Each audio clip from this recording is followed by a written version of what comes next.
Okay, hello, my name is Jennifer Hood. I'm going to be combining the intramuscular and subcutaneous injection checkoffs together. So before I get started, I'm going to use my daughter Carly to identify the anatomical landmarks for injection sites.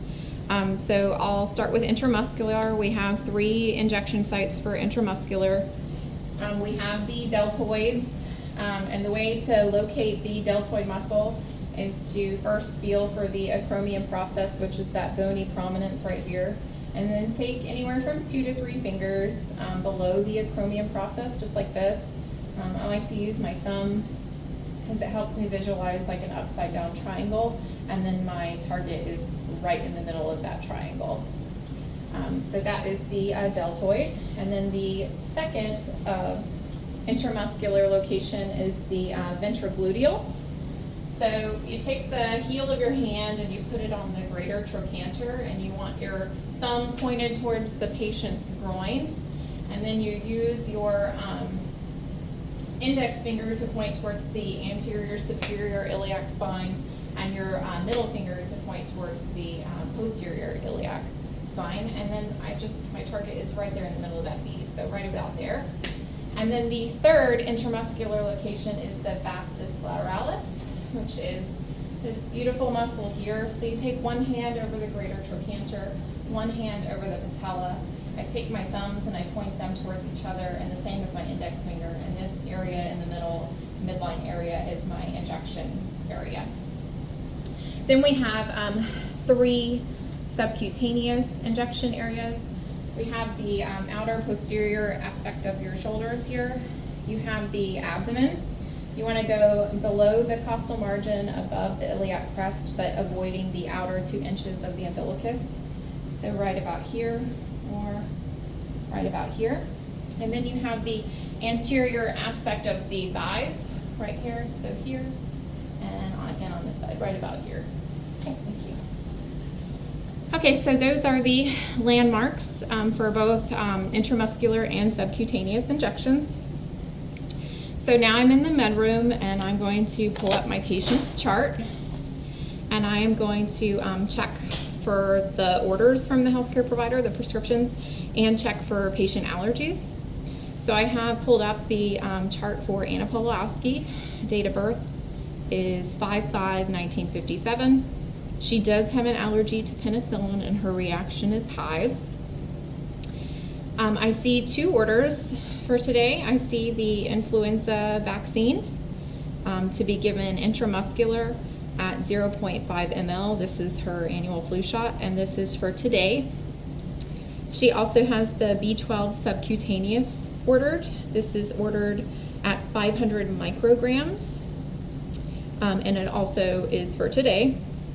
Okay, so looking back at the influenza vaccine, I see that it is ordered for 0.5 ml. It's also dispensed at 0.5 ml, so no calculations are needed. Then for the B12, the dose ordered is 500 micrograms. However, it is dispensed as 1 milligram per ml. So the easiest thing I do is go ahead and convert to the unit that I want, which is micrograms. So I know that 1 milligram is equal to 1,000 micrograms. So 1,000 micrograms per ml. Well, I only want 500, which is half. So I want 0.5 ml for the B12. So that's 0.5 ml for the influenza vaccine and 0.5 ml for the B12 subcutaneous injection. Okay, so I verified my orders. Now I'm going to go ahead and gather my supplies. So referring to the Seminole State Injection Guideline for intramuscular and subcutaneous injections, I'm going to pull the correct syringe and needles that I want to use. So for the flu vaccine, I have chosen a 22 gauge 1-inch needle, and I have a 3 ml syringe. I would probably use a 1 ml syringe, but I only have one of those, so I'm using a 3 ml. And I've also added some tape on here with the patient's name, the medication, the dose, my initials, date, and time. That way when I pull the two medications, and they both look really similar, I won't confuse which medication goes where. Okay, and then for the B12 shot, I have a 25 gauge 5/8 of an inch needle in a 1 ml syringe. And I also have labeled with the patient's name, the medication, the dose, the route, and my initials, today's date and time. I have pulled my medications, so I have my influenza and my vitamin B12. Okay, I have some alcohol pads as well, because I'll be needing those. I have some gauze here as well. I have some clean gloves. I have a sharps container to dispose of my used needles. And I also have some patient education information to refer to for some of the potential common side effects or serious side effects to educate the patient. Okay, so I have pulled all of my materials that I need. So now I'm going to go ahead and do my first check. So I have my patient, Anna Pawlowski. Her allergies are penicillin. Her date of birth is 5/5/1957. She has a prescription for influenza vaccine 0.5 ml to be given intramuscular. Okay, and same chart, Anna Pawlowski, allergy penicillin, date of birth 5/5/1957. She has an order for a subcutaneous B12 injection, and I have already calculated that to be 0.5 ml to be given subcutaneous. Okay, so I've got all of my supplies, and now I am ready to withdraw the medication. So first, I'm going to go ahead and wash my hands, just like this. Okay, and I will start with the influenza vaccine. So I have it here. Make sure you can see me. There we go. Okay, so I have my influenza vaccine, and the first thing I'm going to do is I am going to clean the rubber stopper with an alcohol pad, just like this. And if I were using this vial for the first time, I would write the time, date, and the initials on the label. And while I'm looking at it, I'm going to go ahead and confirm the expiration date. And I'm also looking at the vial to make sure that there are no particulates in it, which there are not, and the vial is in date. Okay, so I'm ready to withdraw this medication. So I've got my syringe. I'm going to remove the cap. And I am going to pull back the same amount of air as medication ordered, so 0.5 ml of air. And I am going to inject this into the rubber stopper, or insert into the rubber stopper. I'm going to inject the air, and now I'm going to invert the vial upright as so, and I'm going to pull back 0.5 ml of the medication. And I don't have any air bubbles, but if I did, I know that I could tap it and get the air bubble out, or I can just kind of play with the plunger until I don't have any more air bubbles. And so now I'm going to turn it back. I'm going to pull this back out, and I'm going to recap my needle and set this aside. And again, I already have it labeled: patient name, patient drug, route, the dose, today's date and time, and my initials. Okay, so I'm done with this medication, and I can set this one aside. Okay, so my next medication is the B12. I'm going to do the same thing where I use an alcohol swab to clean. Okay, and I am going to confirm it's in date, which it is. There are no particulates. And if it were the first time I were using this, I would write the time, date, and my initials on the label. Okay, so it's all clean. Going to uncap my needle. I'm going to pull back so that I can get as much air as what was ordered. So I've got 0.5 ml. Okay, I'm going to insert just like this. Push the air in, and I'm going to invert so that I can withdraw 0.5 ml of my medication. And if I needed to get rid of any air bubbles, I could always tap the syringe or just kind of mess with the plunger until I get rid of the air bubbles, but I actually don't have any, so I'm going to put it back up, take the needle out, recap like this, and set this aside because it's ready to go. Okay, so I have all of my medication and my supplies ready to go to see my patient. I've got my 2 medications pulled with the appropriate dates and labels on the syringe. I have my alcohol pads, my gauze in case I need it to clot the blood, my patient education to refer to, and some clean gloves as well. Okay. So now I am ready to go into the patient's room. Knock, knock. Sanitize my hands. I'm going to pull the curtain for privacy. Hello, Ms. Pawlowski. My name is Jennifer. I'm going to be your student nurse today. Can I go ahead and verify your name and your date of birth, please? Anna Pawlowski, 5/5/1957. Okay, and that matches the chart. Do you have any allergies? Penicillin? And what's your reaction? Hives. Okay, and that matches the chart as well. Okay, so before we get started, let me go ahead and check the bed.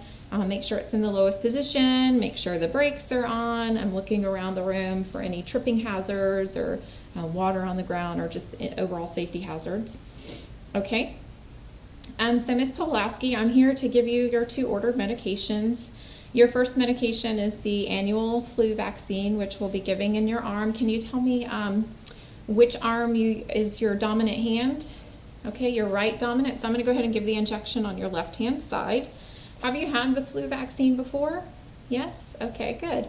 And did you ever have any reactions to the flu vaccine? No? Okay, good. So just in case, I am going to do it on your non-dominant arm because there will, could be some local soreness. You might have a fever or some myalgia, which is just kind of an overall generalized soreness. And then the second injection or medication you're going to be getting today is your monthly B12 subcutaneous shot. And where do you normally get that? In your abdomen? Okay, good. And then which side did they do your injection last time? They did it on the left? Okay, so today I'm going to do it on the right side. Okay, and did you ever have any reactions to your previous B12 shots? No, okay, good. Well, just in case, some of the common side effects for this is hypertension, erythema, which is redness of the skin, rash. You might notice some dark red colored urine. You might even have some GI upset, some headaches, or some dizziness. Okay, so those are pretty common side effects. Okay? All right, so what I'll do is I'll go ahead and have you sit up for me. Okay?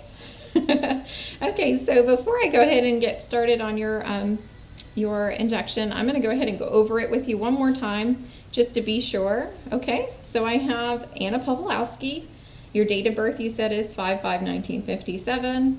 You have an allergy to penicillin and your reaction is hives. Okay, so I have the influenza vaccine ordered to be given intramuscular at 0.5 ml, and it's to be given today, and the time is 14:58. Okay, and then I have again Miss Pawlowski, date of birth 5/5/1957. Her allergy is penicillin, reaction is hives. You have an order for a B12 subcutaneous shot to be given at 500 micrograms subcutaneous. And I have that here to be given today, and the time is 14:58. Okay, perfect. So we're going to start with your flu vaccine. What I'll have you do is just sit up for me, and I'll go ahead and do it on your left-hand side, which is your non-dominant side. Okay, and I want you to relax. I'm going to go ahead and wash my hands here, and then I will put some gloves on, and we'll get started. Okay, so let's get our gloves on.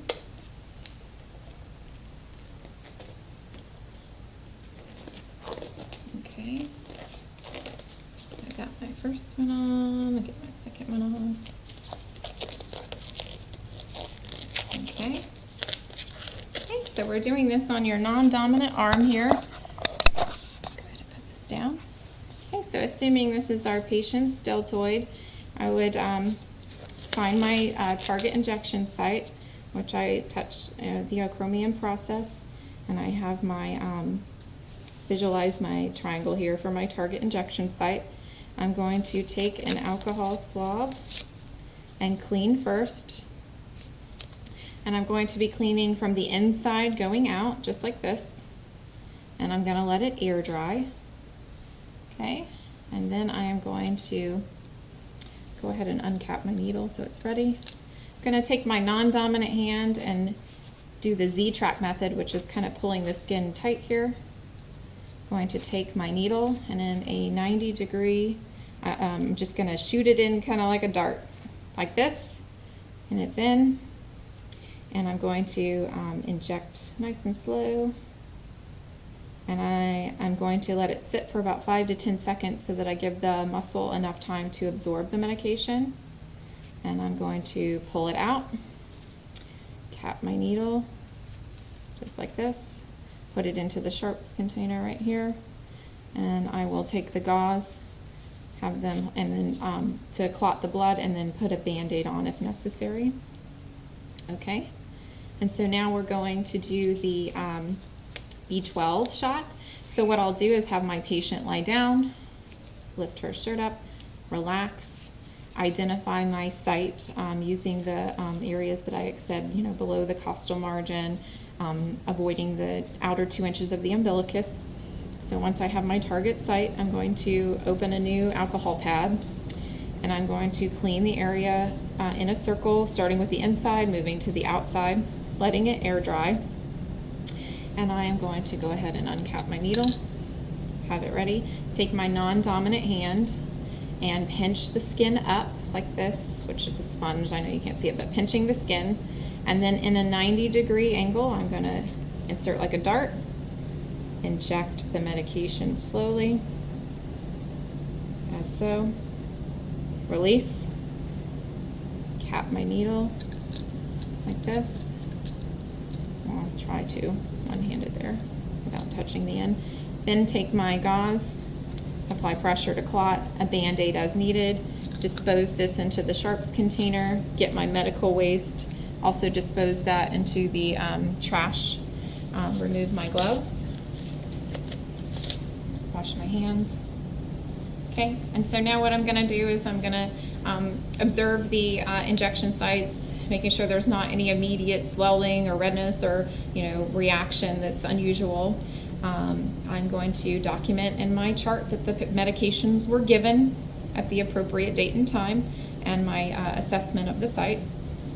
I'm going to assure the safety of the bed, making sure it's again in the lowest position, that the patient's comfortable sitting up or lying down. The bed rails are up, the call light is near the patient.